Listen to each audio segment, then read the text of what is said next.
Okay, for today's video, lugluto tayo ng ika nga fried red with chicken. Mag-iba naman tayo ng mga kakaibang luto ng fried chicken kasi kakasawa na yung mga tinula, adobo, ayun at yun na lang ang ating niluluto. So yan, nagpainit na ako ng kawali. So yan, ginagawa, lagyan natin siya ng mantika. Pipirito muna natin yung chicken, guys.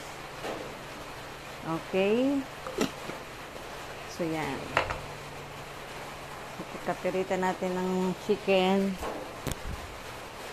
Yan, pipirito natin ng chicken. Painitin muna natin ng kawali.